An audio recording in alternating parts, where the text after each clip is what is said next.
All right, hey y'all, it's BCawk here, and today we're going to be doing something a little bit different. We're going to be looking at the top support in North America right now and how he plays Rell. I think this will be beneficial. Sometimes, let's pause the game real quick. Sometimes, what helps you grow the most is actually watching someone who's been playing and has worked their way up the ranks and seeing how they do things. So me being a support main myself at this moment of my life, this is not only going to assist me in becoming a better Rell and seeing how he plays as champion, hopefully it'll assist you all as well in trying to see how through the support role, excuse me, right? You can make such a big impact on the map and how you should be playing this matchup. As we can see, let's actually get ourselves situated. So as you can see through your screen right now, it's pretty typical runes, but there are a few things we want to talk about here. He's running Aftershock. Let's get focused on it. He's running Aftershock, which is going to be basically the only rune you should be choosing on Rell right now. She has so much ability to knock up and do different types of CC that you can proc Aftershock pretty easily here. She's also bringing Shield Bash for damage. You have an option there on Rell to either bring Shield Bash or Demolish. Demolish is a riskier rune, right? Because although it's very valuable early game, it's not as consistent as Shield Bash. You can see just by switching between forms right here on Rell using her W, right, that you're going to get a shield pretty consistently. And to have Demolish is to say, hey, I'm going to be pushing the lane all the time. We're going to be on the turret. We're going to be safe. We're not going to get ganked, right, etc. And you can't guarantee that in every game. You don't know where the enemy jungler is going to play through. You can make an educated guess most of the time. But to have your game plan be, we need to get to turret so I can use my rune, is going to be less effective than having Shield Bash on and being able to proc that basically every 15 seconds, right, on Rell. So I agree with the Shield Bash play here. It's not the strongest rune, but it is the more consistent rune for sure. Working with Tristana bot lane, you will be pushing a lot and more than likely engaging a lot. So seeing a little bit more damage come out from Shield Bash might be the kind of equalizer here in the bot lane. Bone Plating as well picked up on the Rell. Bone Plating is just by far the best rune you can pick out of all those three, so I would say continue to pick Bone Plating regardless of whatever tanky engaged champion you're playing. And then finally, Unflinching or Overgrowth as well. Unflinching over Overgrowth, excuse me. Unflinching is going to be giving her more tenacity, and on someone like Rell where you want to get in and move and use your ultimate to control team fights, it's going to be a little bit more valuable than getting that small extra amount of HP.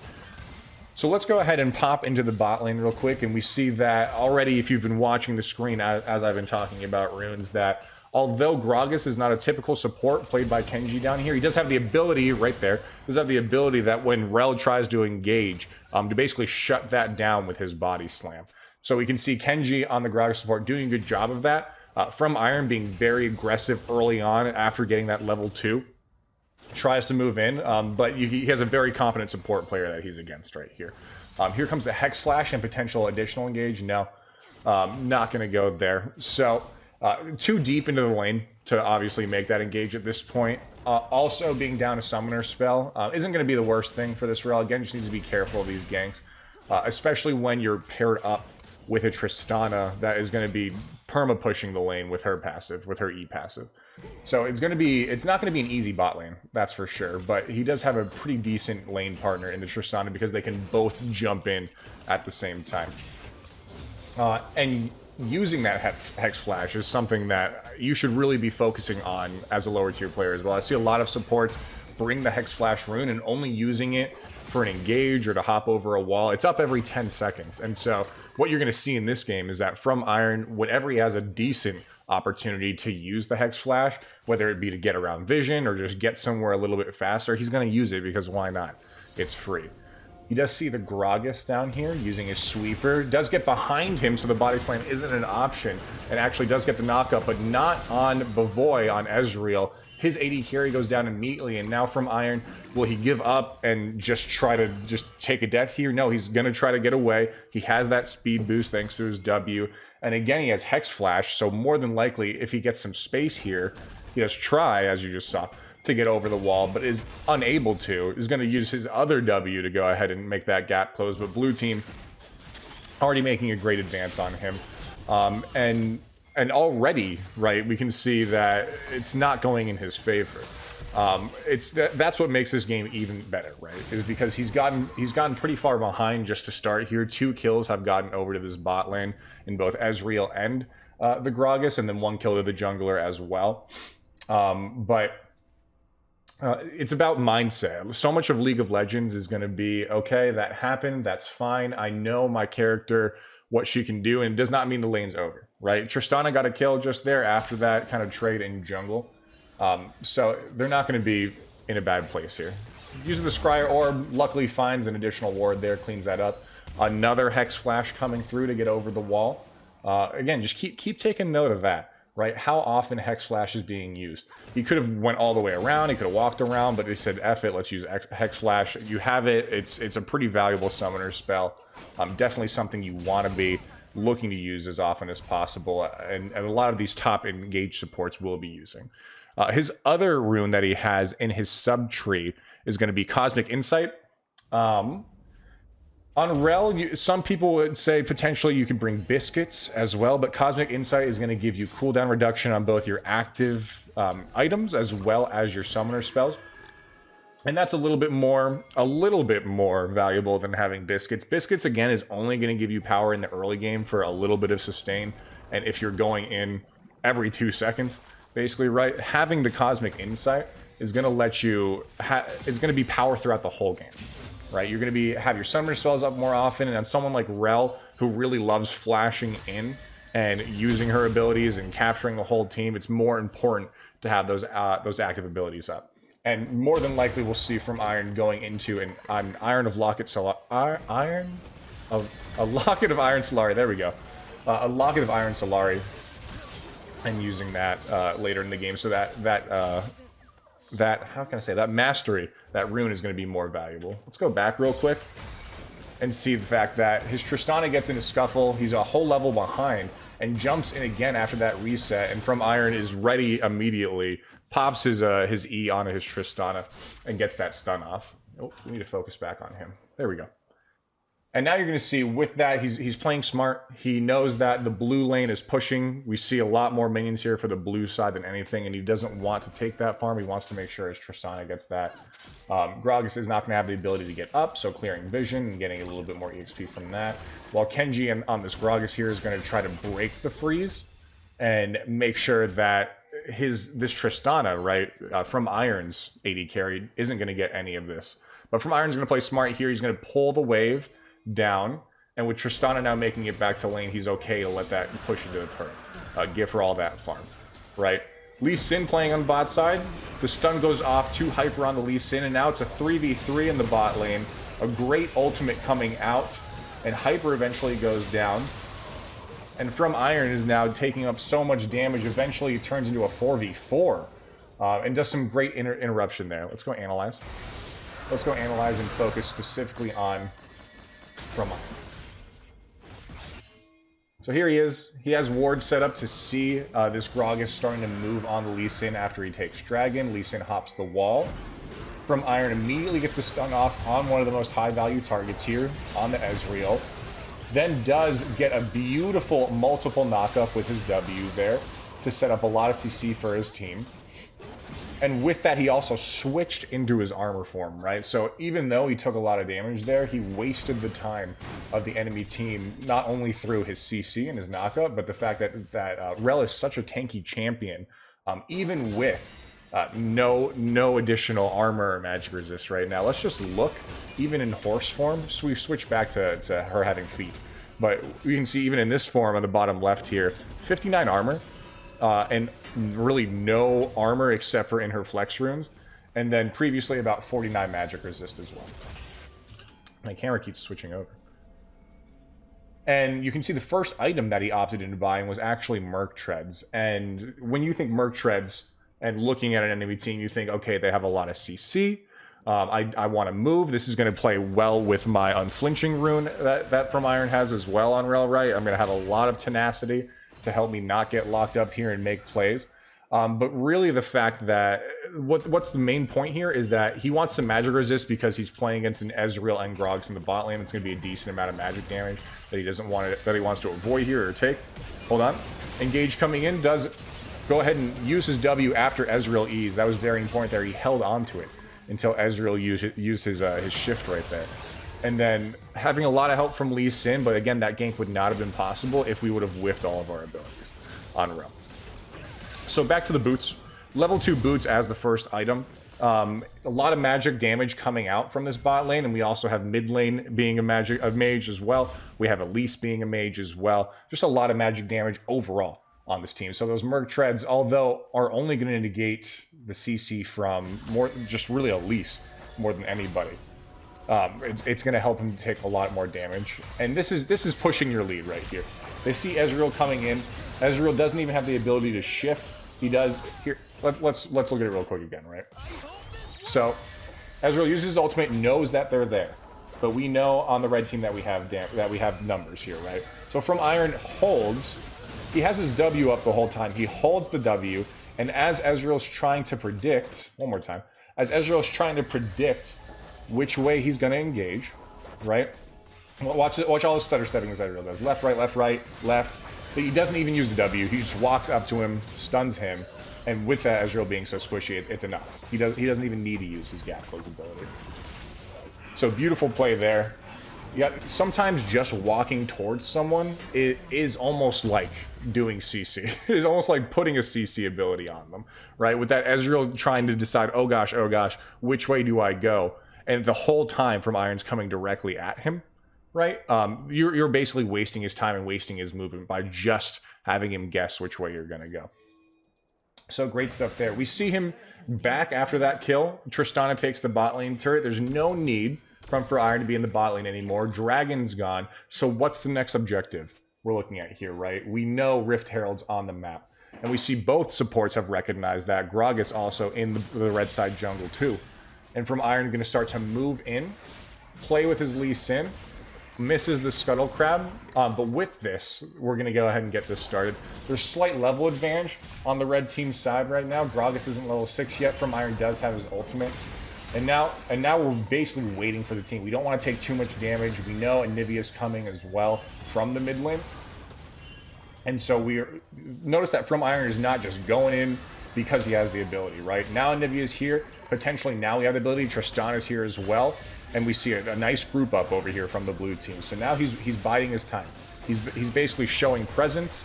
Blue team knows that they have red team numbers here. Diana hasn't moved. And with that beautiful ward coverage, easily catches the Pantheon with his team. And ultimate comes out to extend it and catch the Gragas as well from Rell. And they're going to take 2 kills there and a Rift Herald. So beautiful. Great ward coverage. Oh, this might be even an additional extension here. If we see the Anivia start pushing in mid lane, which she is. From Iron gets... Oh my gosh. Again, doesn't... Let's go back. Sorry for all the revisits, but we have to just kind of see the mindset here. He doesn't want to go in here because we see Anivia hasn't all the way pushed the minions to the turret yet in the mid lane. And he does have his stun ability on Lee Sin. So although he's not showing and Lee Sin goes in and potentially that Elise thinks she's safe, she gets stunned, takes a lot of damage. He then refocuses to the mid lane, notices Elise is low, and pops Ignite on her because that's really all it's going to take to push her down, right? And Elise makes a kind of bad play there. She could have just stayed in the air. Ignite more than likely would have killed her, but with that, From Iron gets a final auto attack on. And the Hex Flash again here. Look, Hex Flash coming over the wall, gets him in position, misses the stun unfortunately, takes a lot of damage from turret, but no harm, no foul. Is more than likely going to go back now. We see Dragon up in 15 seconds, and with us having all the objectives on the red team, we know that we need to be healthy for that fight. So he's going to go back, even over popping down any additional wards there. Heal up. Notice how he's at the tippy tip of the fountain right now. And uses Hex Flash just to go ahead and get out of there. And surprised to see that he's not actually heading to the bot side there, to Dragon. But more than likely we'll, I guess, get some wards up here and then start heading his way there. It might be the fact that red team is so far ahead at this point that he does not need to head down. And as your support, while you can roam, you can go to other lanes, That Hex Flash isn't going to catch that Pantheon, unfortunately. Can't go to other lanes. Your main bitch basically is gonna be your AD carry, right? You want to stick with your AD carry as much as possible. Typically from Iron, when he has a lead as well, what he'll do instead of building his Mythic in the Locket of Iron Solari is he'll actually build into Zeke's. So I'm interested to see if that will come out. Big ultimate coming out. Again, moves towards where the fight is as soon as you see that scuffle happening mid. Gets a lock up there, saves his Anivia, and eventually 2 kills go over to the Lee Sin. He's super far ahead now, thanks to that early presence he had bottom. Threatening, is probably going to push turret here, and then easily pop down the Herald, and then take down this middle turret. That'll be the 3rd turret as well for the red team. Lee Sin goes a little bit too deep there. From Iron, I believe, is having the correct choice here in pushing the mid lane down, because it's so important. It's so important when you're in any elo to get this mid turret down, because it's going to open up so much other parts of the map for you. Great deep wards coming down from red team. That's what we need to focus on also. He just had a ward here that expired. We have this ward here that we'll see if anybody's moving in while we push that turret. So, all around great play. I'm so curious to see... Oh, he does. I was about to say, I'm so curious to see if he's going to purchase this Zeke's Herald. And he does. Does he pop? I was going to say, it'd be crazy. He more than likely popped it on Tristana. He did, right? Because as I mentioned just about, 5 minutes ago, right? You're going to be playing with your Tristana more than anyone. She's going to be popping out the most consistent damage. And Zeke's, with that, with its ability of, hey, when you don't need to watch that. When it has this ability of, hey, anytime I lock up somebody, use my stun ability, use my ultimate even on Rell, right? It's gonna be able to proc that Zeke's. And Tristana, already with a lot of damage. Oh gosh, we gotta go back to that. That was beautiful. Already with a lot of damage, it's gonna play very well on her. And again, we want to stick with her as much as possible. So he starts moving with his team again. We have some vision on the Krugs down here. He pops his E on the Anivia, who hops over the wall, then waits. Then he waits. That's important, right? He had the ability to pop his stun immediately there. As soon as he saw that he was crossing over the Elise. But he sees that Anivia... Get ready. Anivia's going to toss out her Q here. And then he waits till the end of it, then he stuns. So we stack that CC to be about 1.5 seconds, 2 seconds. And he uses his ultimate to pull the team off of Anivia, so that way they're not going to kill the damage here. You never want to die, ever, obviously, when you're support, but you would rather die than your main damage dealers on the team. Oh, great, gets a great stun off there as well. But eventually goes down, has about 100 health. But what does that enable him to do? Although they killed from Iron, everybody else who's going to be doing DPS is alive on the red team. And even though he went down, they wasted many abilities on him. And with that, we're going to be able to get a pretty easy push here. Oh, some swag coming out from the Lee Sin. Fake going in and then using the ward to go ahead and kind of divert himself there in case Kenji tried to ult him away. But really phenomenal play.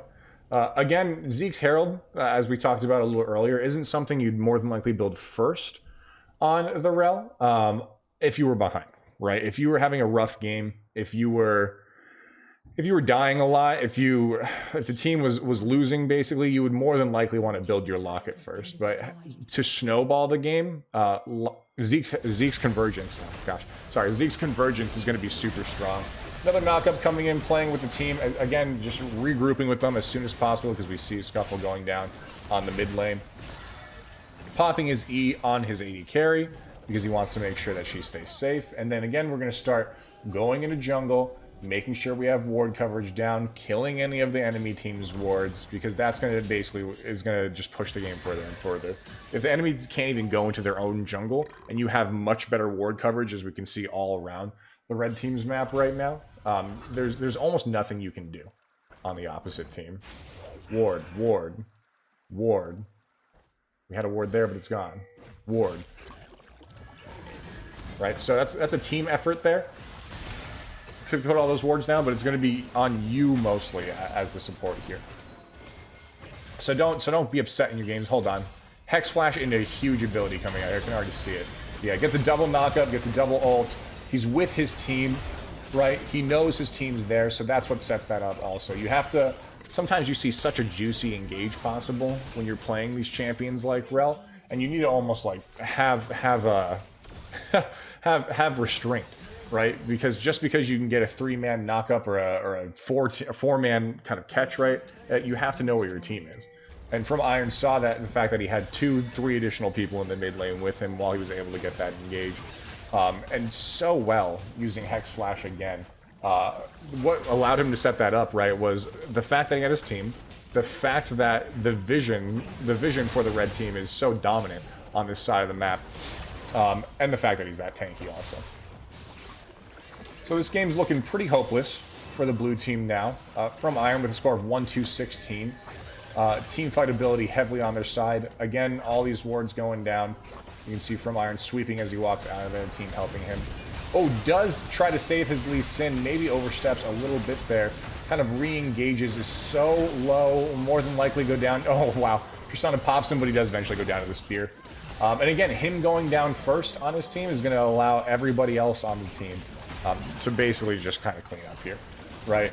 Great play from Iron. We have to go back. We have to go back because he was so low and almost died. And here's something he could have done different. We more than likely did not have to re-engage here. Because what Lee Sin can do is just hop over the wall or flash, as he did, right? And a little overstepping there from Iron. But even though it was not the best play, again, all that focus coming down on him, his team reacts very well. So you got to give them a little bit of props, and they end up cleaning up the fight. 15 kills ahead now on the red team, 12k ahead. The game's pretty much hopeless. So really that early game is going to give you the most of your benefit here on analyzing this game. But really, just an overall solid game from Iron. Oh, I thought that was a surrender there because we stopped this other one moving, but some BM, some hopelessness coming down from Pantheon and Lee Sin. Here comes the final push of the game. Let's go and kind of focus on that. Ooh, I can't. And focus on that. There we go. And that is going to be that. Gragas, not a typical support that you'll really see yourself play against, but still one that had the ability to shut From Iron down, to really negate most of his engage ability. And even with that, and losing 2 kills early on, they were still able to pull out ahead in bot lane, making overall targeting and overall decisions, right, just ended up in From Iron's favor. So let's see how the rest of this plays out. Again, really forcing their will here by clearing up any wards they can in the blue side jungle. That's our main objective here on support when we're this far ahead. And again, just easily walks in. Doesn't even need to use the stun that time. With that additional kill, that'll probably be the end of it. So while this game wraps up here, I'm curious to know, was this interesting for you all to look at a top player in North America right now and how they're doing, how they kind of do the things they do? What I didn't mention is, even though From Iron is a top player, he is basically a Rell main also. 70% win rate on the champion over 70 games. So it's clearly a master when we're looking at other players and comparable, right? We did see some Rell nerfs come through, but even with that, it's clearly still a very strong champion to play. So let me know what you thought of this, if you enjoyed this structure, and who else potentially you'd like to see also me kind of analyzing how they play. Thanks y'all for tuning in, and have a great day or night or whatever it is for you. Peace.